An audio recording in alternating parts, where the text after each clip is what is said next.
shikues të podcastit ton, podcastit Lirisë Okult, këtu në gjuhën shqip. Sot jam me një personazh simpatik që të gjithë ju mezi e prisni ta shihni në ekran kur janë këto ngjarjet gjeopolitike, sidomos ato në lindjen e mesme. Jam me Ermir Gjinishin. Para se të filloj, mirëmbrëma profesor, mirë se na ke ardhur. Mirëmbrëma Fredi. Her pas here, siç e dini ju që na ndiqni rregullisht, Ermiri domethënë nuk na refuzon kur e ftojmë. Para se të fillojmë, dua t'ju kujtoj të gjithë ju që ende nuk e keni bërë subscribe kanalin dhe që na ndiqni në mënyrë të rregullt, mos harroni të bëni një subscribe, ju fitoni se me notification ne kemi përfitimet tona nga YouTube-i. Gjithashtu gjatë kohës emisionit në krahun ton do të jepen sponsorat e emisionit ton, pa të cilët do të ishte i vështirë realizimi i këtij podcasti. I falenderojmë të gjithë dhe kush ka nevojë për mallrat apo shërbimet e tyre, mjafton të futë emrin në Google dhe të krijojë një lidhje për komunikim. Gjithashtu do të keni në krahun tim të shfaqur her pas here një numër telefoni ku ju mund të na shkruani ashtu siç keni bërë ndonë shumë nga ju këto kohë në WhatsApp një mesazh dhe për ato që ne do të shikojmë të arsyeshme do t'ju kthejmë përgjigje dhe do të komunikojmë njëkohësisht ky numër është edhe për çështjet e marketingut. Mirëmbrëma profesor Ermir Gjinishi, mirë se më ka ardhur edhe një herë.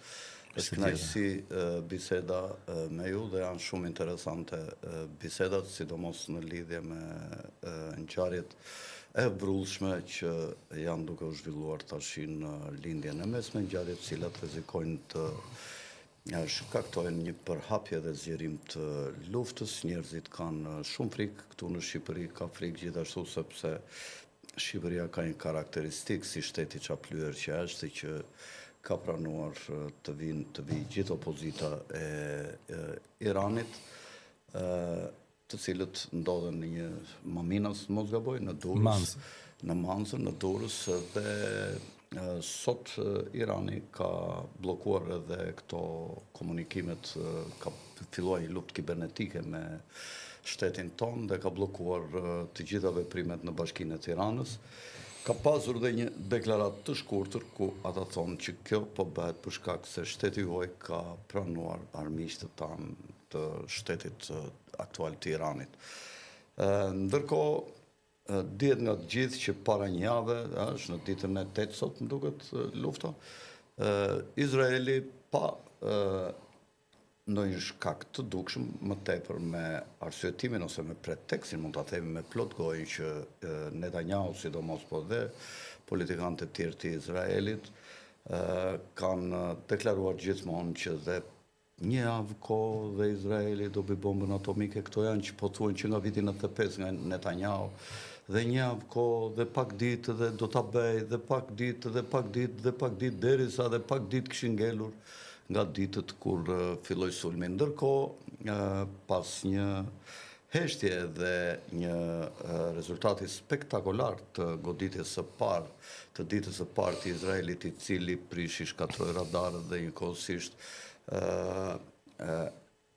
goditi disa pika strategjike që kishin lidhje me infrastrukturën e mbrojtjes ajrore të Iranit, i zunë në gjumë dhe në befasi duke përdorur disa truke në Izrael dhe Irani në gjumë. Ishte dita kur martoheshte djali Benjamin Netanyahut dhe ishte darka dhe të gjithë mendonin që Netanyahu dhe gjithë qeveria do të ishin në këtë dasëm. Dhe pikërisht atë ditë Irani u gjend në gjumë dhe këtë e tregovi dhe vrasja e liderëve kryesor të ushtrisë, të politikës, po sidomos të ushtrisë dhe të shkencës të siç deklaron Izraelit pasurimit të uraniumit shkencëtarët. Mirë, ndërkohë Irani duket që e ka marrë veten, ka filluar pas 2-3 ditë pushim nga goditja e parë, filloi të godiste me raketa me një saktësi dhe precizion shumë të lartë dhe goditja e raketave të Iranit tregovi dështimin e asaj që quhet Iron Dome. Në një ditë lufte Izraeli harxhon rreth $250 milion, kurse Irani me fare pak shpenzime është duke e menaxhuar më mirë luftën dhe duke i shkaktuar nga dita në ditë duke krijuar avantazhe të përditshme, megjithëse dhe sulmet e Izraelit vazhdojnë të godasin. Ndërkohë, Kina dhe Rusia janë shprehur kundër kësaj lufte, ashtu si dhe Turqia, por dhe vendet e Gjirit, Arabia Saudite e kanë dënuar sulmin e Izraelit. Sidomos Erdogan ka folur me një gjuhë të ashpër si zakonisht kundër Netanyaut. Disa dy avion të mëdhenj kinez kanë zbarkuar në Iran dhe nuk dihet se çfarë kanë sjellë, ndoshta infrastrukturë dhe logjistik për të ndalur sulmet e avionëve të Izraelit, ku Izraeli ka një superioritet shumë të madh, sidomos me avionët F-35. Rusia njëkohësisht Putini e ka paralajmëruar Iranin mos godas vendet ku janë punonjësit dhe shkencëtarët rusë në disa zona që bashkëpunojnë me Iranin, me qeverinë e Iranit, dhe Irani ka shumë vështirësi. Ndërkohë, Shtetet e Bashkuara, unë kam qef të bedhon pasaj analizën time, si e shikoj unë, Shtetet e Bashkuarat Amerikës kanë bën një afat prej 60 ditësh që Irani të ulet në tavolinë dhe është një rast i rrallë që Shtetet e Bashkuara nuk reagojnë me shumë shpejtësi për të mbrojtur Izraelin, ndërkohë që gjatë kohës që ishte lufta në G7 ishte bërë presion Trumpit nga vendet e tjera të G7-s për të filluar dhe për të reaguar në mënyrë të rrufeshme për të goditur Iranin, por Trumpi nuk e ka bërë ende një gjë të tillë. Si e shikon tablon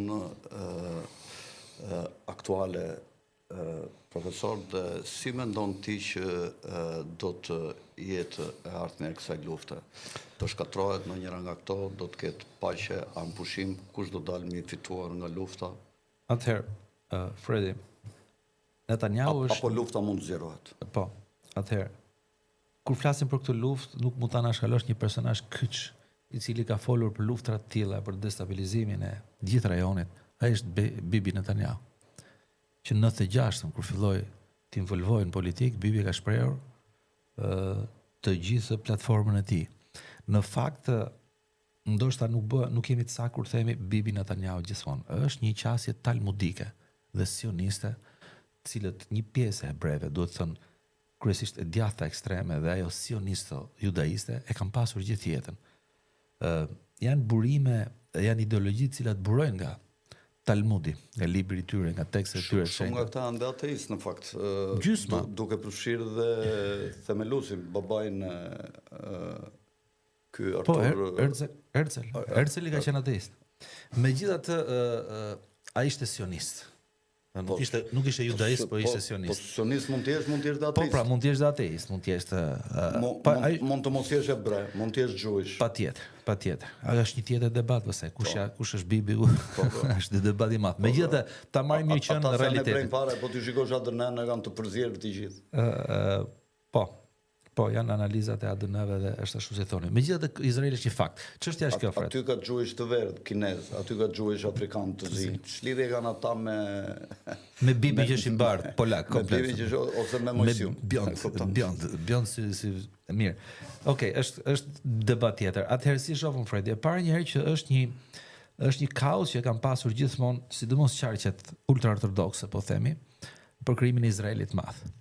Më tej kauza është ushqyer me mësime rabinike, duhet të thënë, jo të Toraut, janë interpretime të Toraut, se si ebrejt janë populli i zgjedhur, se si këto janë tekste, Fredi.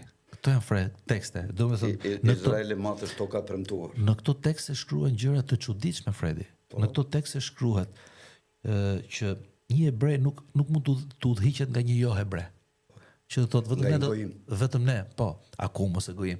Që do thotë vetëm ne kemi drejt të drejtojmë botën, ose në këto tekste interpretime rabinike thuhet për shembull që një gjuish mund ta vrasë një gojim, po një gojim s'ka drejt kur ta vrasë një gjuish. Sepse është kafsh thotë. Dhe nuk më katon, po quhet sakrificë e Zotit. Po. Një gjuish thotë mund t'ia marr pronën, thotë, dhe të gjitha pronat që ndërtojnë gojimet në botë na takojnë ne, thotë, edhe ne duhet e u marrim atyre. Pra për të rënë shkurt, Fredi, këto interpretime cilët ndajnë botën në njerëz që janë vetëm hebrej dhe në qenie jo njerëzore që janë gjithçka tjetër, gjithë komunitetet, gjithë kombet tjera, domethënë gjithë shtetet tjera, ky është një problem shumë i madh, mendoj unë, për vetë hebrejtë, se çfarë do t'i bëjnë botës. 8 milion njerëz. Edhe një fije bari thonë ata ekziston sepse ndikon një gjuhësh aty thonë që patjetër. Domethënë kemi të bëjmë me një shoqëri të indoktrinuar, Fredi. Kur filloi lufta në Gaza, për shembull, mua më bënte shumë përshtypje këto TikTokat dhe materialet që nxirrshin fëmijët e Izraelit, 6-7 vjeç. Vriti fëmijët e Gazës, ato janë kafshë, duhen vrarë. Janë fëmijë, si mund ti edukosh fëmijët me të tilla verdikte? Megjithatë, Fred, merrem pak me luftën.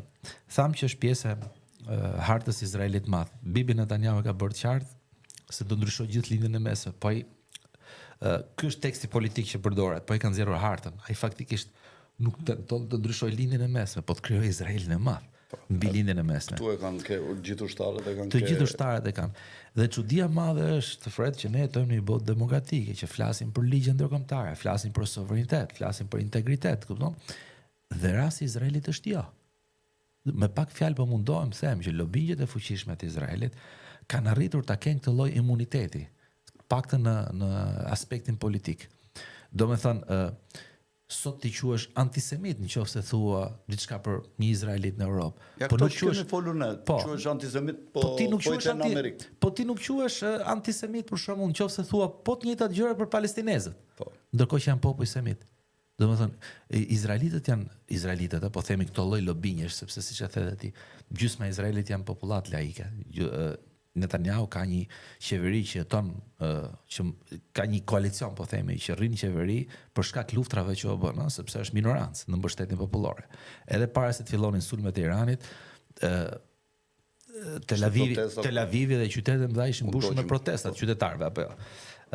Për të mos thënë pastaj mënyrën se si e menaxhoi luftën e Gazës e tjerë më bëri çudi për shembull ministri i brendshëm Bibi Netanyahu, të cilët reaguan për këtë sulmin që i bëri Irani këtij spitalit ushtarak, kur thanë ky është krim kundër njerëzimit. 10 spitale në Gazë, mbi 10 spitale nuk ekzistojnë në Gaza, domethënë. Okej. E megjithatë, ato ja kanë dalë në mbështetjen politike, por nuk kanë humbur mbështetjen shoqërore, mbështetjen europiane, mbështetjen perëndimore, mbështetjen e gjithë botës.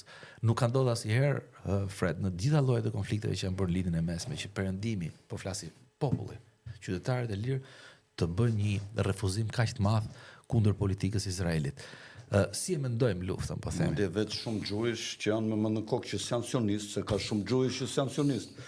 Shumë gjuhësh në Amerikë kanë dalë domethënë kundër kësaj lufte, i kanë quajtur palestinezët vëllezër. Fredi, ti e marr me këto histori domit që rrjedhin nga Esau, që janë vëllezërit tan ton, janë fëmijët e Jacobit dhe ata thon. Natori Karta, ti e di, është një lobim shumë i madh i hebrejve në Shtetet Bashkuara të Amerikës, janë rreth 300-400 mijë, dhe ato janë një sekt judaist ultra-ortodoks, por që ato refuzojnë ekzistencën e shtetit Izraelit dhe e quajnë një sajes sioniste e cila dëmton të ardhmen e Izraelit, sepse sipas teksteve tona thonë ne jemi të dëbuar për të krijuar shtetin e Izraelit, sepse nuk i qëndruam, jemi të mallkuar bile sepse nuk i qëndruam premtimit me Mojsiun dhe ne do kthehemi vetëm kur të vijë Mesia për të bërë shtetin ton. Domthonë ka shumë probleme samaritanët në brenda në Jeruzalem, ka shumë grupe, kjo është një debat tjetër, domethënë se kush janë izraelitët dhe se si trajtohen.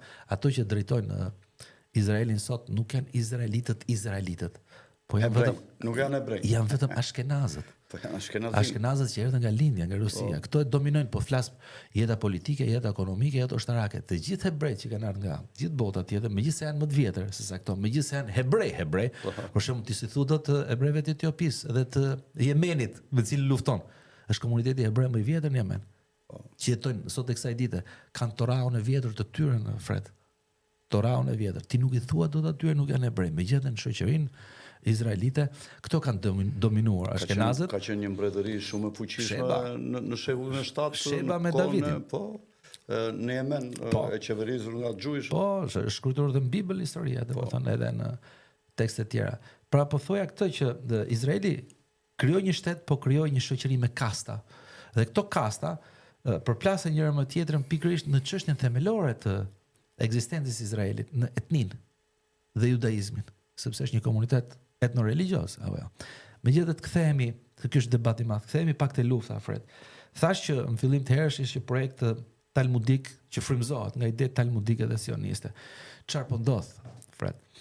Mirë, duhet të jemi korrekt me shoqërinë, duhet të jemi të lirë me shoqërinë. Disa njerëz, sidomos në Shqipëri dhe nuk e kuptojnë, ne kemi 30 vjet në liri dhe akoma kemi shumë vështirë të sillemi si njerëz të lirë, domethënë jemi shumë ngarkuar psikologjikisht. Shoh që ne mbartim gjithmonë mentalitetet të kohës diktaturës, që duhet të jemi me më të fortin, duhet të jemi me partinë, duhet të jemi me të parin, pa marrë në konsiderat realitetet dhe racionalitetin e gjërave. Kjo ka ndodhur në këtë rast me gjithë Ne duhet të jemi vetëm me të vërtetën. Ne duhet të tregojmë atë që ndodh. Sepse ne jemi fotograf, nuk jemi ne këta thon retushojeni fotografinë, bëheni të bukur me më të fortin. Kupton? Po si shoh fotografia? Kjo është fotografia që japim ne, ose ne mund ta kemi edhe gabim. Po ne kështu dim ta bëjmë fotografinë tonë. Këtë do thoja. Domthonë mund ta kemi tërësisht gabim. Po jemi të lirë të themi gjërat edhe të gabura, kurse këto kanë një problem të madh. Po i the gjërat si njëri i lirë ti, qofshin edhe të gabura, këto të quhen antiperëndimor, anti-amerikan. Jo, po këta thonë ne duhet të jemi me këta. Dhe kjo është o zotëri, ne nuk jemi politikan. Me këtë duhet të jemi Del Rama flet edhe presidenti. Dhe ne jemi analistë këtu që të tregojmë çfarë po ndodh atje. Ne këta kemi detyrë, nuk kemi detyrë të themi ne jemi me këta. S'kemi punë, shteti bën politikat, ne bëjmë fotografimin atje, çan ndodh. Siç e bëjmë ne, siç dim ta kapim ne kendin, vendin, pozicionin, edhe ja u themi juve këtu. S'ka të bëj këtu me palë fare. Fred, siç e the ti, domethënë ne analizojmë dhe japim opinionet tona për ngjarjet, por Shqipëria është një vend që i ka zgjidhur problemet e aleancave të veta dhe nuk kemi asnjë refuzim në për këtë pjesë. Nuk e di si jeti me këtë pjesë. A jemi në perëndim apo në lindje ne? Ku jemi? Aleancat tona janë perëndim. Po ne shpëtimi vetëm nga perëndimi. Nuk diskutohet. Po edhe këto nuk kuptojnë diçka, domethënë që kritikat tona nuk kanë të bëjnë me luftën kundër perëndimit, por me shqetësimin që ne kemi për gjendjen që po ndodhet perëndimi. Fred, duhet ta pranojmë. Perëndimi ka një leadership shumë të dobët, Fred. Nuk ka ndodhur asnjëherë në historinë që pas 45-s që të kemi që ne të kemi që president Macronin. Kupton? Do bëj luftë me Putinin Macron. Dhe ndërkohë që bota kalon momente shumë vështira, kemi në perëndim kemi leadership të dobët. Dhe për shkak të autoritarizmit që kanë shtetet e lindjes, po flas Kina, Rusia, edhe më tej dhe të Korea që janë deri në diktatura, kanë filluar të gëzojnë simpati edhe nga perëndimorët. Pse? Jo se shikojnë modelin e liderit, po se shikojnë dështimin e liderit tyre. Janë lider të dobët, Fred. Mirë, çfarë po ndodh me pak me konfliktin fjalë.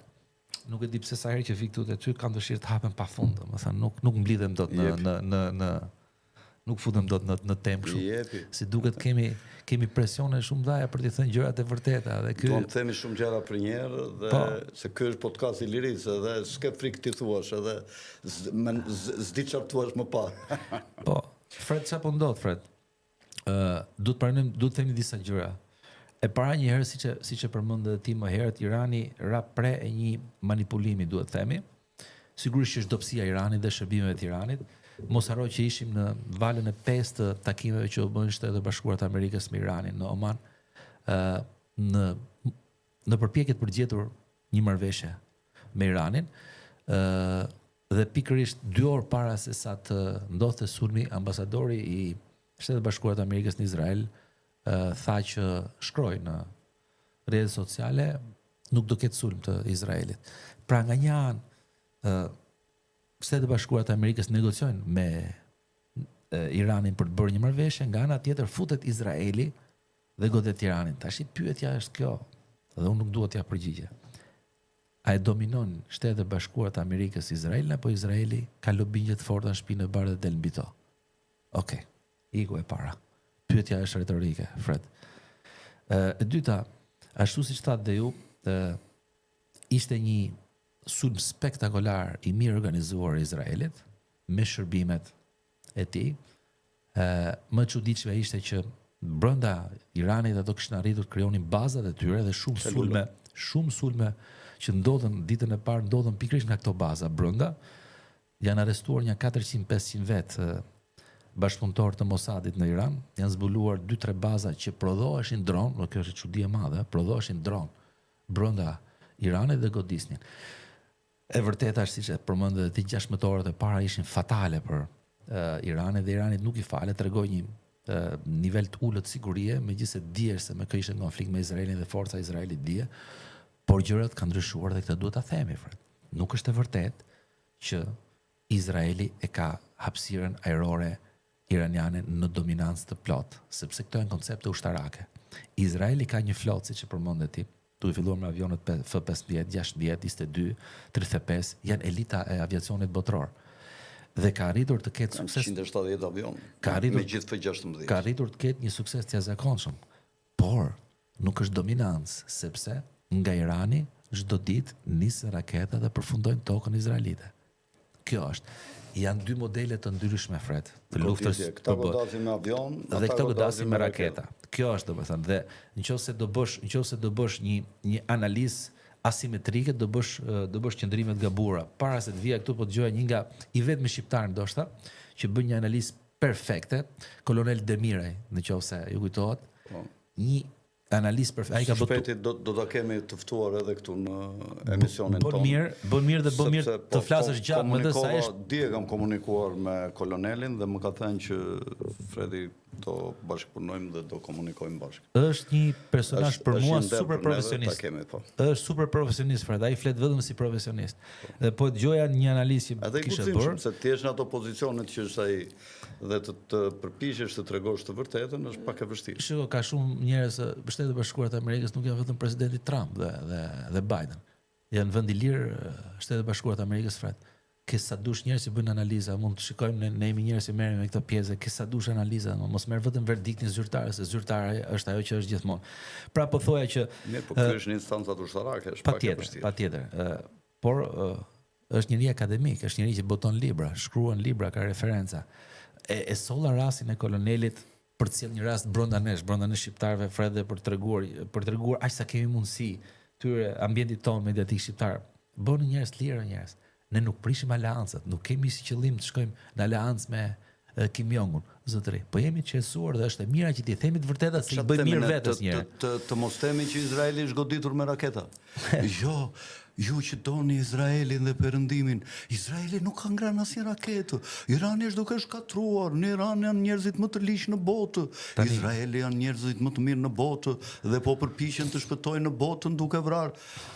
Jeni në rregull tash me këtë lloj me këtë lloj narrative të BBC-s. Ajo që më bën më shumë përshtypje, Fredi, është kjo që në Shqipëri po them se në gjithë botën ka qasje tjetër, absolutisht. Gaza, reagimi që bëjnë opinionistët shqiptar me Gazën është merr. Domethënë me 18.000, me 55.000 civil të vrarë dhe këto akoma vazhdojnë. Vetëm Shqipëri thuhet, e drejta e Izraelit për vetëmbrojtje. Vetëm Shqipëri ekziston ky koncept, në asnjë vend botës. Kupton? Europa, për të cilën ne flasim, ne shqiptarët flasim që do integrohemi, e ka shpall krimin e lufte. E ka çuar gjykatën ndërkombëtare. Ne akoma vazhdojmë me historinë, ka drejt vetëmbrojtje, si ke drejt vetëmbrojtje. Fredi, sulmi ndaj Iranit ishte agresion ndaj një vendi sovran dhe ka dokumenta, ka konventa.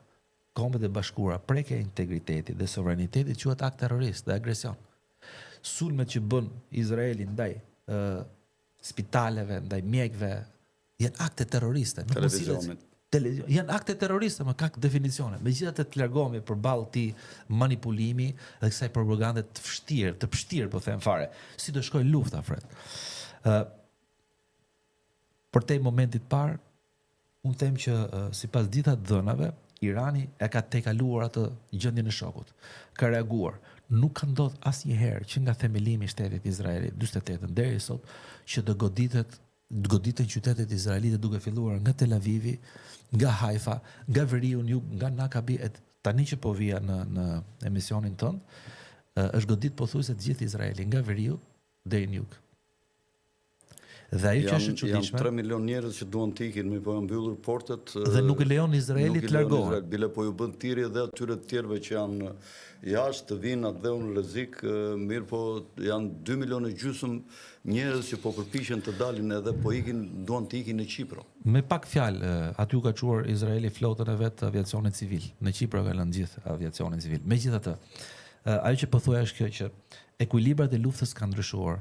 Irani jo vetëm që mori veten dhe përkurion balance, po ka arritur të krijojë dominanca. Raketat iraniane nuk janë më raketat nuk janë si raketat që shihim me Hezbollah. Është edhe një rrezik, më fal, nëse hyn Turqia në luftë me Greqinë, do goditet Çipra turke me Çiprun greke dhe aty janë do vim dhe tek ajo pjesë. Do vim dhe tek ajo pjesë. Ose për shembull, meqense jemi te okulti, është zbuluar për shembull që bazat ku stërvitet Mossadi dhe kur stërvitet këto rekrutët që do bënin goditje te këto organizimet brenda të Iranit ishin në Azerbajxhan, për shembull, 2 bazat. Pra, rajoni faktikisht është përfshirë. Është normale që Izraeli ka aleatët e vet dhe Irani ka aleatët e vet. Megjithatë jemi në këtë gjendje. E para duhet të themi diçka. Ekuilibrat e luftës po ndryshojnë. Izraeli është në ditë të vështira. Izraeli ka mbaruar, ju përmendët raketat. Janë sisteme raketore izraelite disa prej tyre, që do të thotë gjithë cikli mbyllet brenda Izraelit. Nuk ka më raketa Izraeli. Ka ndodhur 2 gjëra shumë të rëndësishme, Fred. Jo vetëm që është thyer perda dhe mburoja e Izraelit, mburoja kundërerore. Izraeli nuk është më vend i paprekshëm, dhe kjo është humbje shumë e madhe për vetë Izraelin, sepse Izraeli ka jetuar mbi konceptin e fuqisë pathyeshme. Tash nuk është më fuqi. E ky është defekti më i madh që ka bërë Izraeli. Në vend që të krijonte, por sigurisht që do ruante fuqinë e vet, pushtetin e fuqisë, po të krijonte marrëdhënie me fqinjet e tij, ai ka godit gjithmonë fqinjet e tij. Gjithmonë, dhe nuk ka kriju. Je sot në një moment që arma jote më e fortë që ishte pjesa ushtarake, dominanca ushtarake, nuk është më e tillë.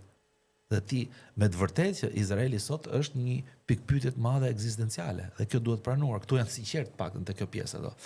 Tani, kush i sollin këtë pjesë? Unë mendoj që është vetë politika e Izraelit. Megjithatë mos merrem me atë çështje, po të merrem pak me konfliktin. Po thoja Fred që gjërat kanë ndryshuar në terren. Për shembull, ka 2 sulme, jo vetëm që është i paprekshëm. Unë them ka vetëm një arsye që Izraeli po merr fund. Aleanca Trump-Putin. Geopolitika është do vim te ta pjesë. Po thoja këtë që është shokuar ushtria izraelite për 2, të paktën midis tjerave, 2 gjëra shumë interesante. Para 2 ditësh Fred ka patur sulme ka përdit Iranit, por sistemet antirekatore të Izraelit u ngritën për të godit, për të kundërpërgjigjë raketave iraniane dhe përplasën njëra tjetrën, sulmuan njëra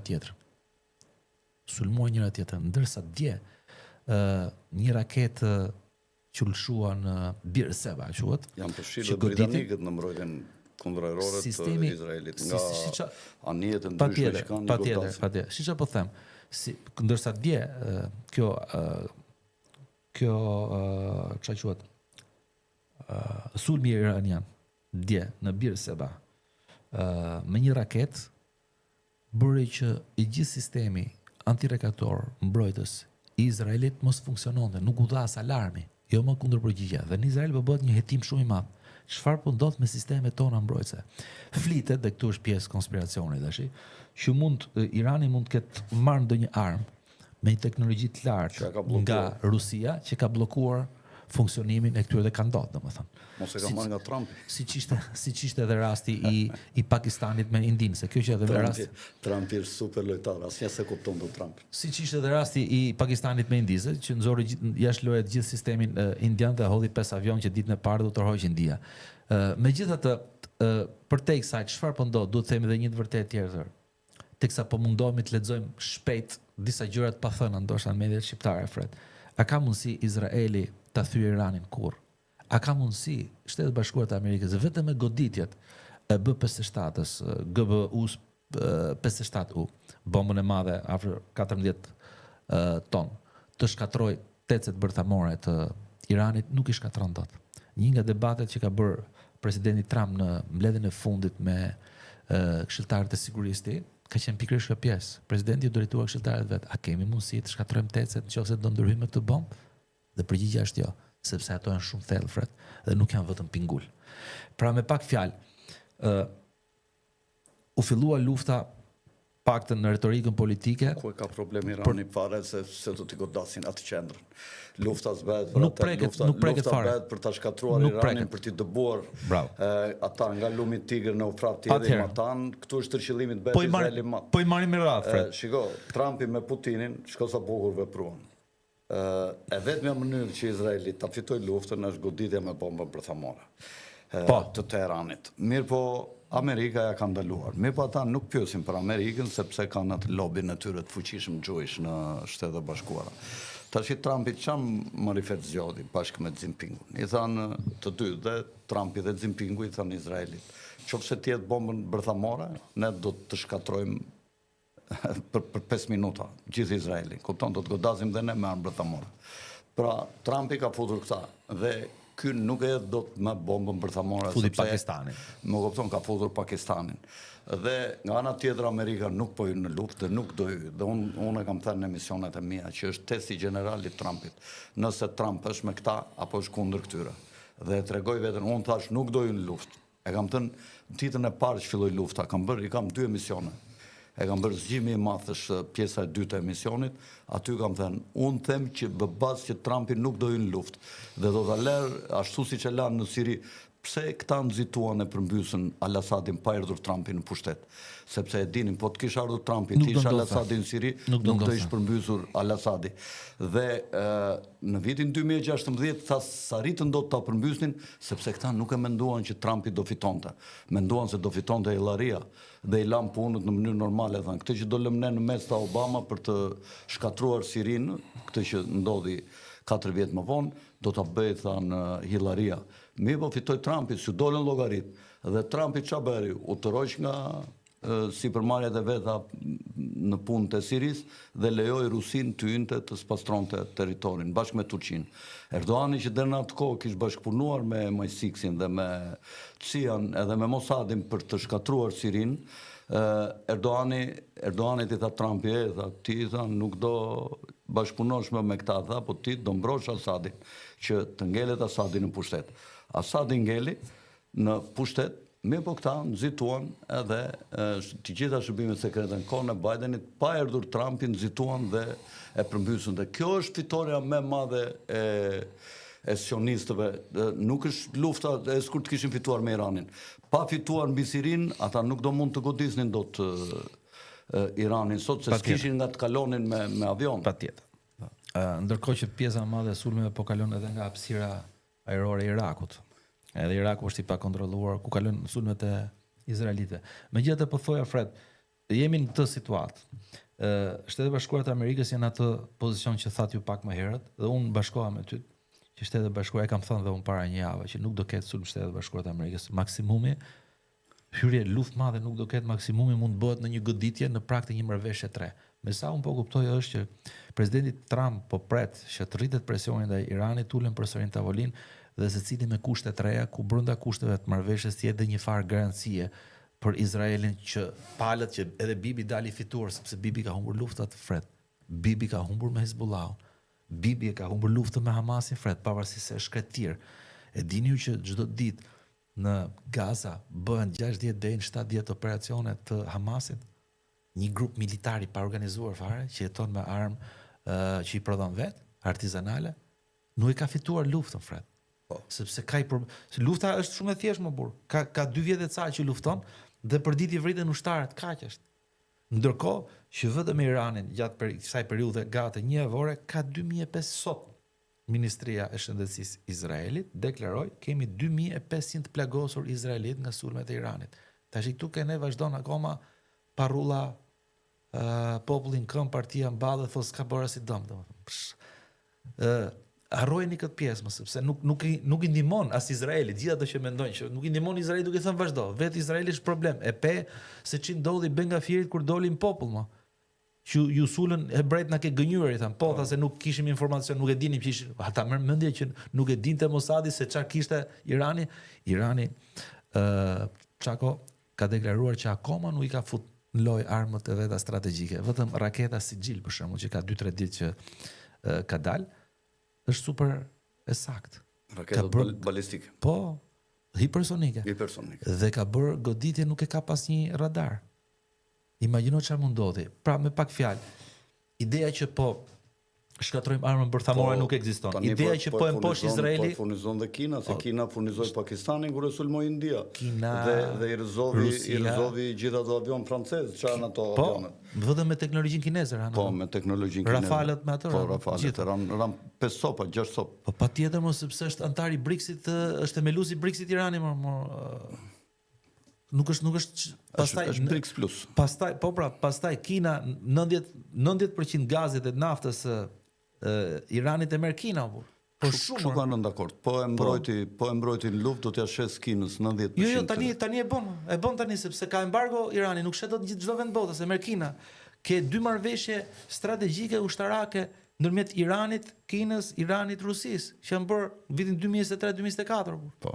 Dhe askush nuk e di çfarë do të thotë, domethënë, marrëveshje strategjike ushtarake deri në shpik shkojnë. Me Kinën ka shkuar thellë, ndërsa me Rusinë është pak më ndryshe, domethënë, nuk kanë bërë strategji, duke bërë marrëveshje për të bashkëpunuar në rast një agresioni, domethënë, për të mbrojtur njëri tjetrin në rast të agresionit. Megjithatë mos haro që në luftën me Ukrainën, dronët iranian kanë qenë pjesë shumë e rëndësishme e ushtrisë ruse. Pra gjërat edhe tani po godasin në Izrael dronët iranian. Domethënë kanë pas marrëveshje po them me Rusin. Këtë po mundon të. Po, Shahab. Mirë. Atëherë, tecet nuk shkatrohen dot. Irani ka të paktën 400 kg uranium të pasuruar deri në 60%, që me këtë mund të bëj mbi 12 bomba atomike, dhe para se të vija këtu, po dëgjoja disa analistë në mediat perëndimore që tregonin se Irani ka gjithë teknologjinë që brenda 10 ditëve ta prodhoj. Po ta kishte bombën atomike Irani do sulmoheshe nga këto, si e mendon ti? Fred, unë mendoj që Irani duhet ta ketë bombën atomike. Mendoj, sepse nëse të kujtohet që kur filloi lufta në Gaza është thënë kjo pjesë. Po pse Izraeli që ka 200 deri 300, unë them 300, duhet të ketë armë bërthamore dhe këto të tjera. Po kjo është që të kenë. Ky është pra standardi dyfisht. Fred, ne flasim për një përplasje perëndim lindje, Fred, për fuqitë e mëdha.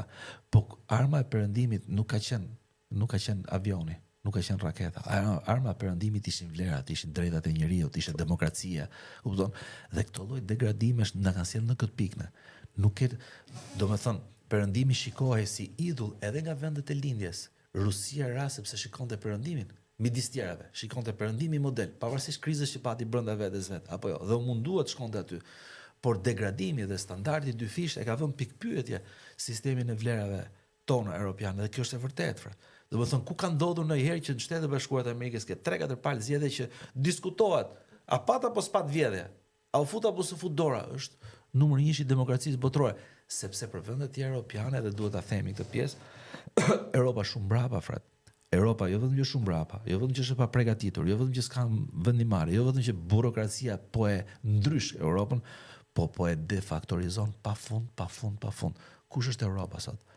Nuk u pyet fare ke lufta, konflikti Ukrainë-Rusi, ndërsa faturën e pagoi Europa, faturën më të madhe ka Europa, të paktën në aspektin ekonomik. Po tani nuk është fare në lojë. Atëherë çfarë, Fred? Ku do shkojmë?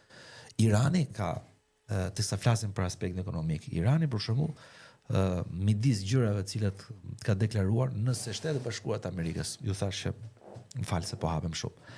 Ju thash që tecet nuk lëvizin dot.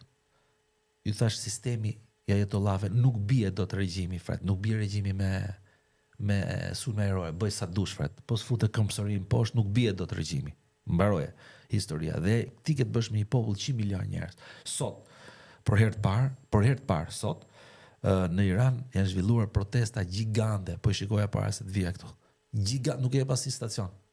Nga Tabrizi deri në kryeqytet, gjigante po them, gjithë populli, sepse këtë skuptuan këto.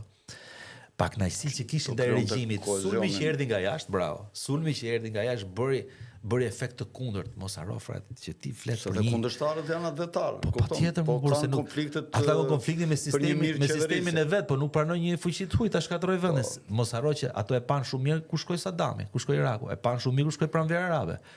Mos haro dhe gjë tjetër, Fred, po flet për një qytetërim, Fred. Nuk po flet për një popull do si do. Dakor, nuk janë persët. Megjithëse për mendimin tim personal, regjimi i ajatollave është faktori kryesor i këtij reagimi dobët, pavarësisht se kanë fuqi, sepse karriera që bëhet atje në politikë, në vendimmarrje, në ushtri, nuk shikohet vetëm thjesht aspekti profesional, por shikohet aspekti ideologjik.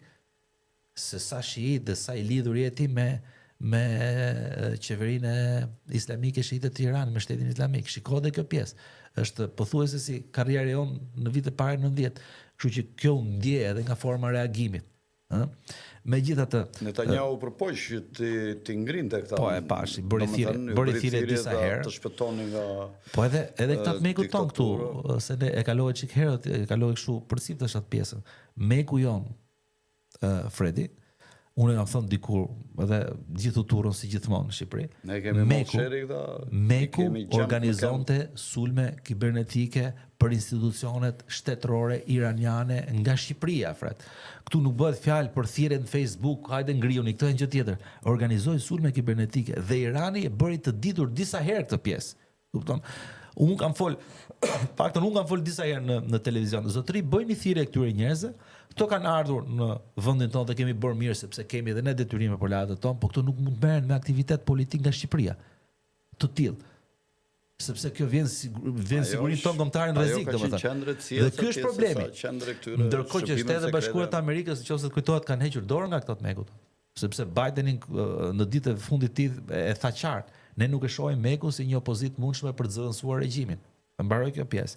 Mirë, të merremi pak çfarë mund ndodhi me Jo, unë do të pyesja një gjë tjetër, pak më ta ndryshojmë çik fokusin, po në lidhje me këtë temë. Ka pasur një letër të Albert Piquet, 2 librat e të cilit ju sapo i morët aty. Faleminderit që më dhurove ato 2 libra, shumë mirë. Albert Piquet është një nga masonët më të rëndësishëm në historinë botërore, modernizoi masonerinë siç thuhet në Shtetet e Bashkuara, e kthevi nga një kasolle në një gradacel moderne. Ai kishte lidhje të forta me gjithë establishmentin e vjetër të Evropës. Ishte nga generalet që në luftën civile të 1865-62-65-ës ishte nga krahu i humbur, por çuditërisht i vetmi general që kishte monumentin e vet në Washington, derisa këta Black Lab Matters ja hodhën poshtë në rebelimet e tyre në vitin 2019. Ja, atëherë vitin e fundit të Trumpit të parë, domethënë ata bën ato protestat që dogjin gjithë Amerikën, gjithë vlerat e Amerikës me në krye këta neolibertarianët e Sorosit. Dhe ky i ka shkruar një letër Giuseppe Mazinit, i cili ishte krahu ekzekutiv i masonerisë në Evropë në atë kohë, në vitet 1878, mos gaboj, një 4-5 vjet para se të vdisë Albert Piquet. Dhe i shkruan, thot, ne do bëjmë 3 luftra botërore, thot, për të krijuar rendin e ri botëror. Luftën e parë, thot, do synojmë, thot, të rrëzojmë regjimet monarkiste, po kështu perandorake. Do rrëzojmë regjimet perandorake dhe këto do t'i rrëzojmë duke ngritur ideologjinë e shtetit kombë. Pra t'i dezintegrojmë. Po, t'i dezintegrojmë që t'i kontrollojmë më mirë këto shtetet e vogla. Fragmentarizoj. Ndodhi lufta e parë botërore, që u shkatruan këto Habsburgët, Osmanët, Romanovët dhe Hohenzollerët në Gjermani.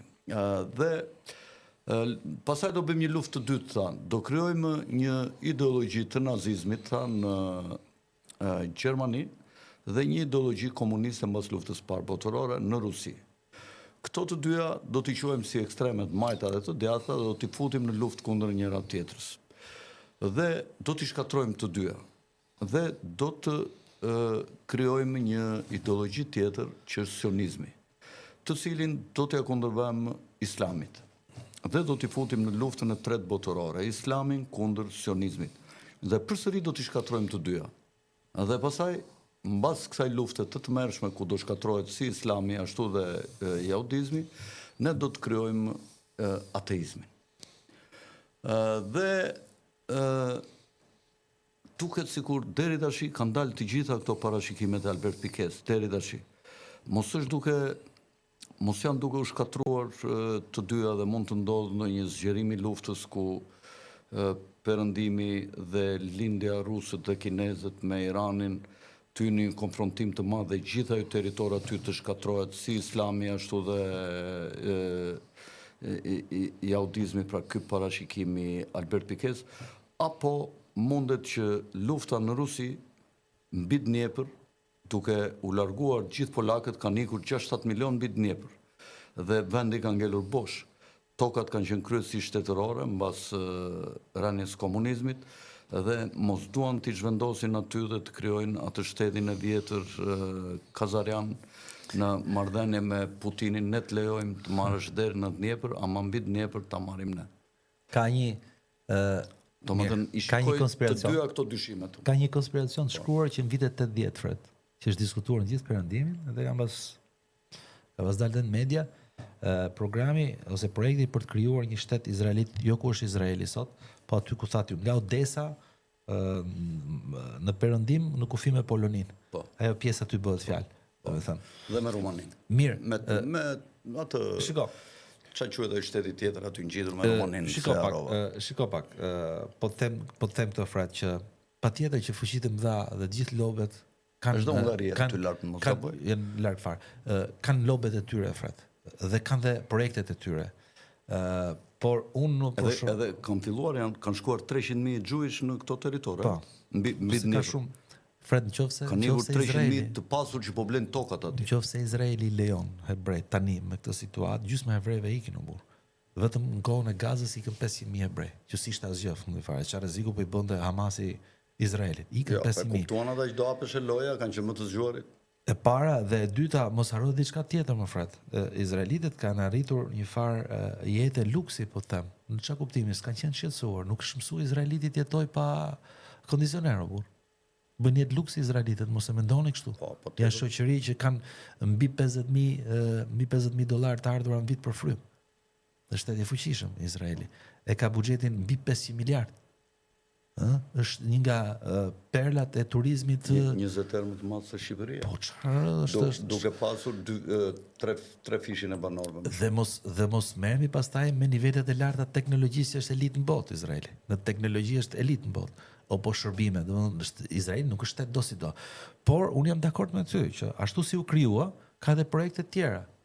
Ose mund të ketë plan B, plan C. Megjithatë ajo qëndrojmë ke kjo pjesë jemi. Unë e para herë nuk mendoj që Shtetet e Bashkuara të Amerikës do futen në luftë. Nëse do bëjnë një goditje thjesht që Izraeli të dali i shplar, sepse është humbja e tretë që po bën Izraeli me këto luftra, ndërkohë me idenë që po japin dhe shuplak Iranit dhe për të marrë garancitë, sepse vetë Shtetet e Bashkuara të Amerikës nuk bën dot një luftë gjatë, pra është luftë shumë e kushtueshme. Mos harro që Trumpi erdhi në pushtet me kauzën për të bërë Amerikën të madhe. Amerikën të madhe edhe fjalimin në Riyadh, që madhështor tha, ne do krijojmë prosperitet nëpërmjet paqes. Jo siç ka ndodhur deri tash nëpërmjet luftës. Patjetër. Dhe po të shikosh ditën që filloi lufta në Izrael, që ishte ditë e dytë, u bë parada ditëlindjen e Trumpit, u bë parada e ushtrisë. Dhe po të shikosh se unë i shikoj këto simbolikat. Diskutuam bashkë herën tjetër te podcasti tjetër. Unë i shikoj këto simbolikat. Kjo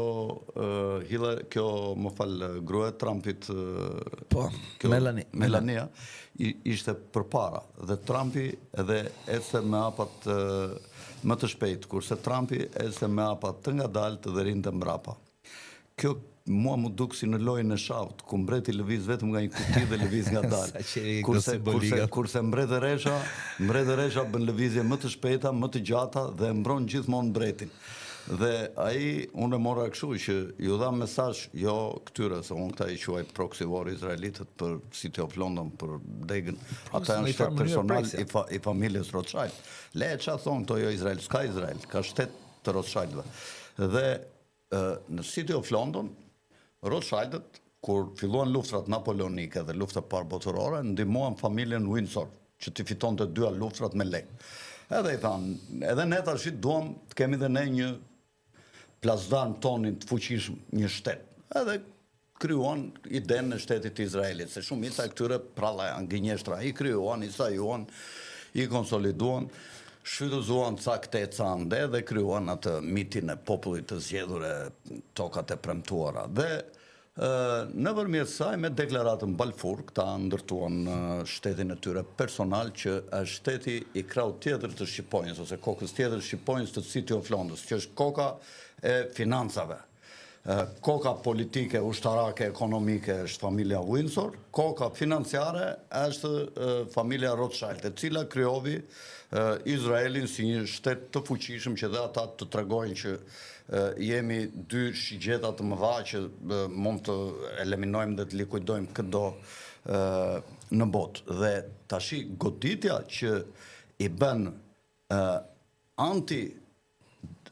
ose nacionalistët ose fryma e vjetër atyre që shpalli shtetin e pavarur Amerikan, që i përfaqëson Trumpi, duke goditur Deep State-in që ishte dora e fshet e City of London në Amerikë, në Kanada, në vendet e tjera. Deep State vetëm në Londër s'ka.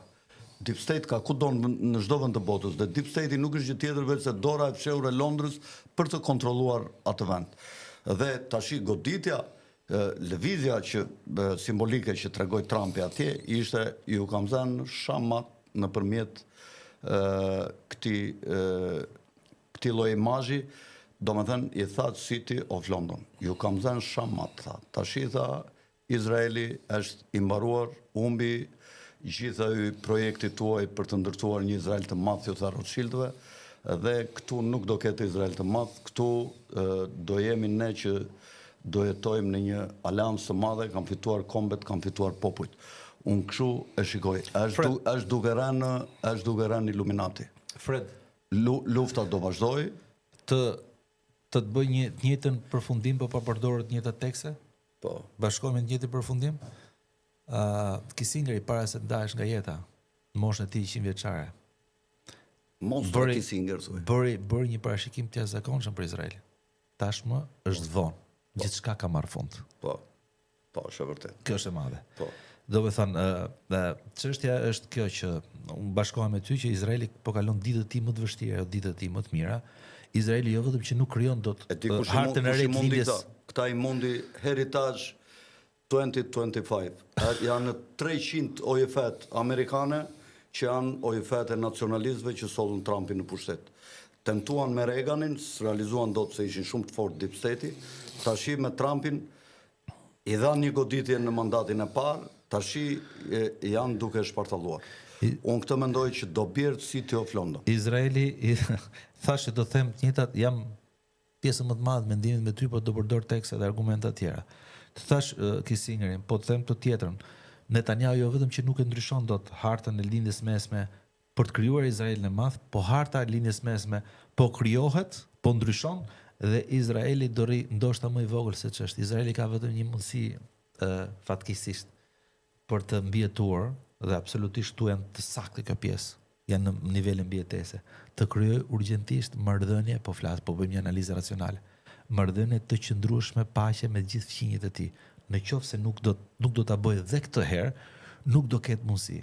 Izraeli ka qenë gjithmonë në alarm që kur është krijuar vetë Fredi për një faktor. Tashmë e bërë një mëri faktorësh, po i faktor vazhdon të jetë akoma i fortë nga 48 deri sot.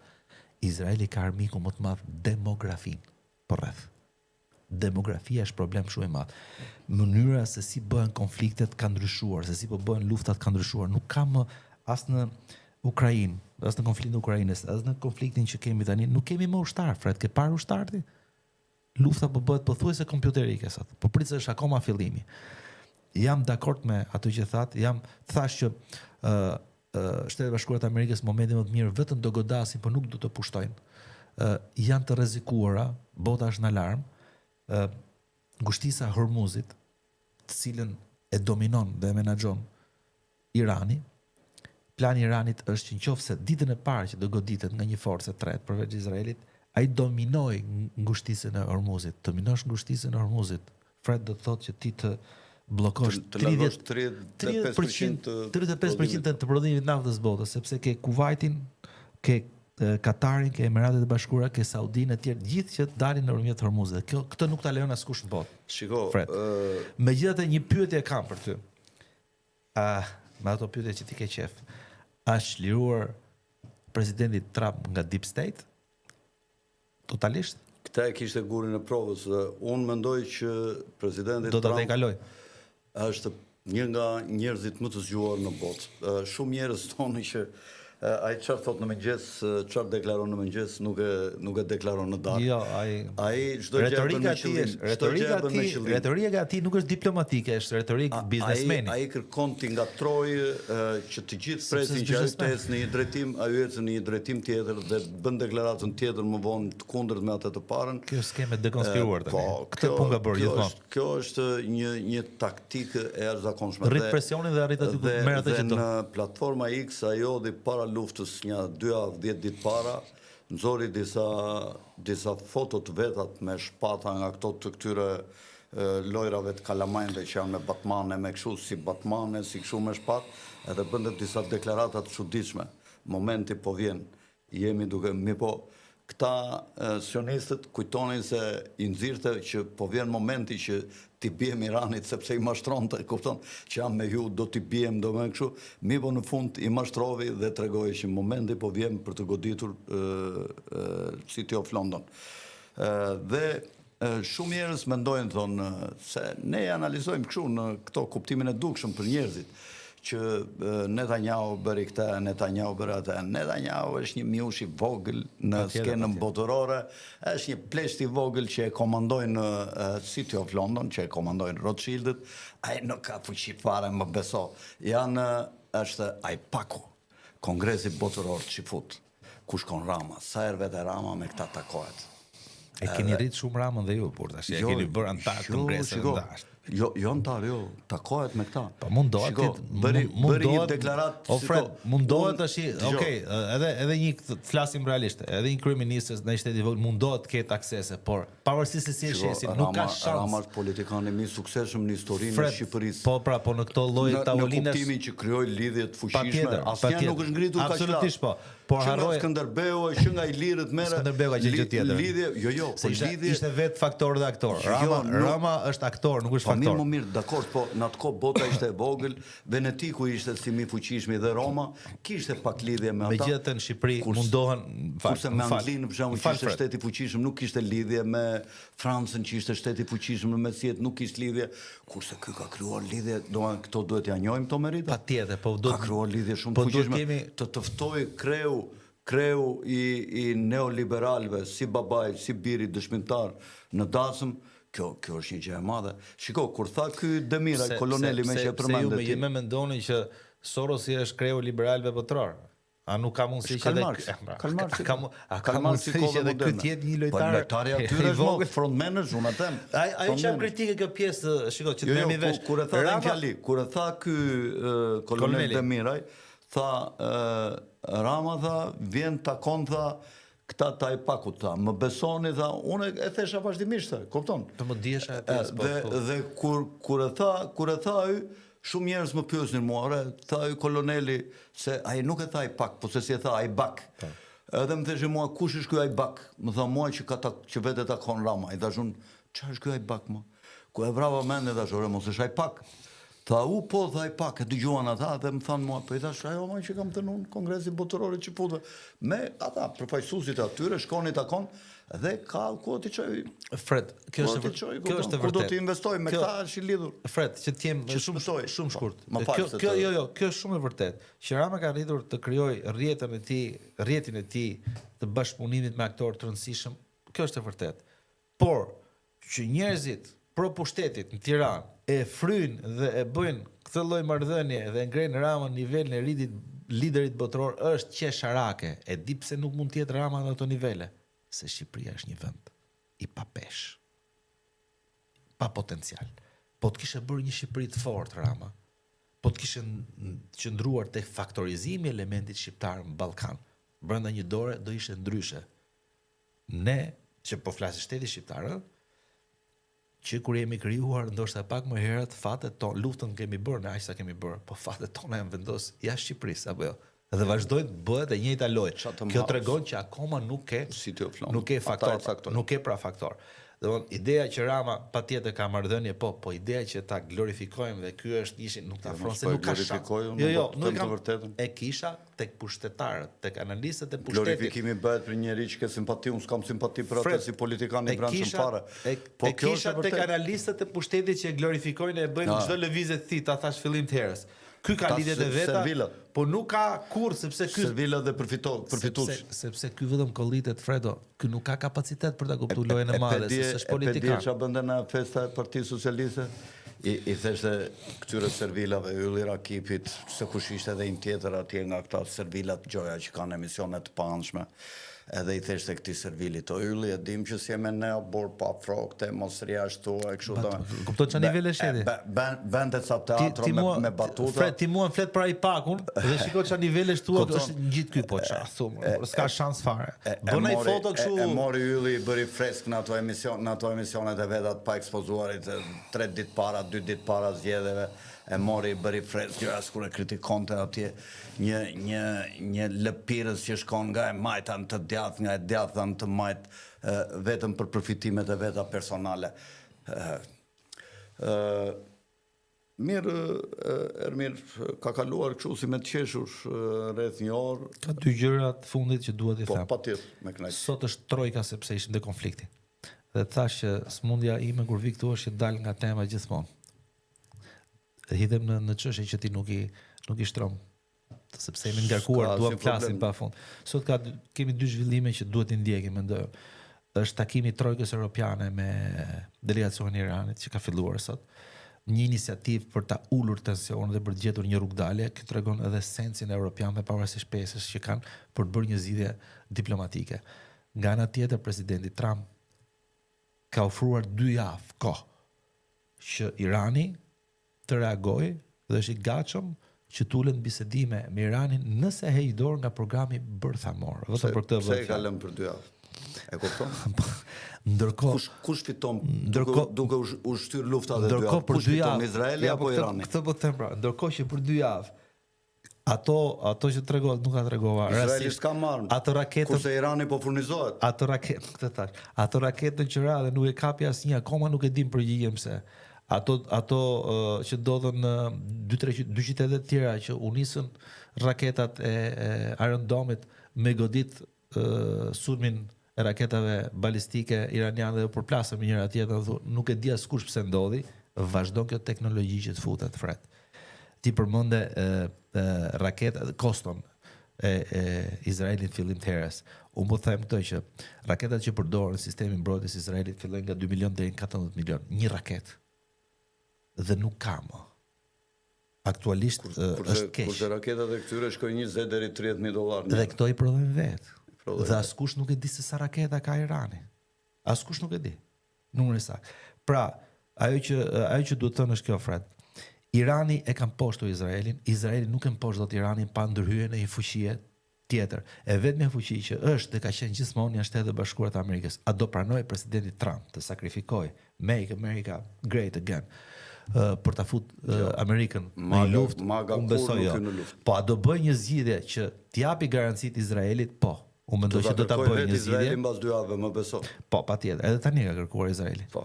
Do ta kërkoj pas 2 javëve, do bjerë në gjunjë. Galanti, para se të vijë në emision, Galanti tha, luftën e filluam ne goditëm centrale, tani takon presidenti Trump ta mbylli luftën. Po. T'i japi goditje përfundimtare. Para 3 ditëve thanë që ne s'do pranojmë kurrë të bëjmë paqe.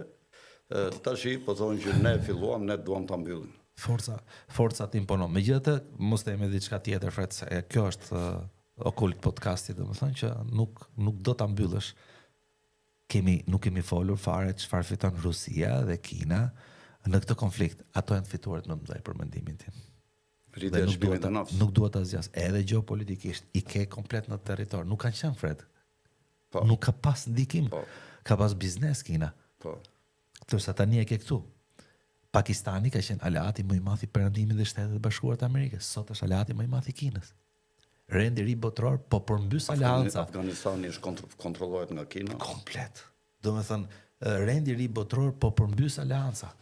Dhe fatkeqësisht ato që po zgjerojnë aleancat që na vijnë nga lindja. Trumpi është me BRICS sepse BRICS është kundër City of London, prandaj Trumpi Perëndimi po izolohet. Perëndimi duhet ta pranojmë, po izolohet në aleanca Fred dhe po humb territor çdo kohë. Trumpi ka piksynim të marrë Kanadan dhe Groenlandën. Këto janë piksynimet e Trumpit dhe ti izolohet. Dhe Make America Great Again. Po. Dhe këto janë piksynimet e Trumpit. Trumpi është në rregull me atë dollarin me dollarin është në luftë, me atë presidenten e Fedit di edhe nuk do ta qasë më në zyrë, tha, se po më shmend se i kërkon të ullë normat e interesit. Pra, fuqia e këtyre është duke rënë në deep state. Deep state fuqinë më të madhe e ka ke Fedi.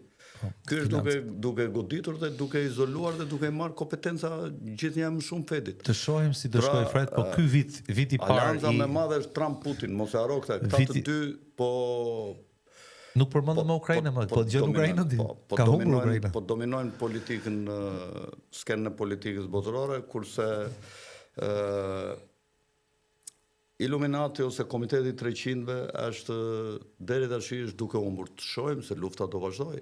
Ky vit i presidentit duke u armatosur shumë. Viti i parë i presidentit Trump, Fred, viti i parë i presidentit Trump do na bëjë këtu do jemi, deri në nëndor, ne do kuptojmë shumë gjëra, ndoshta do dim të lexojmë shumë më tepër se sa që lexojmë sot mbi konfigurimin e rendit të ri botror që do ndodh.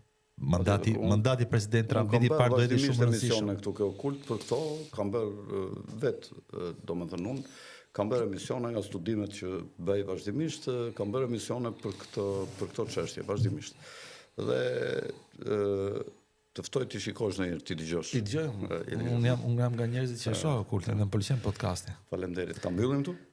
Patjetër. Për ta vazhduar një herë tjetër.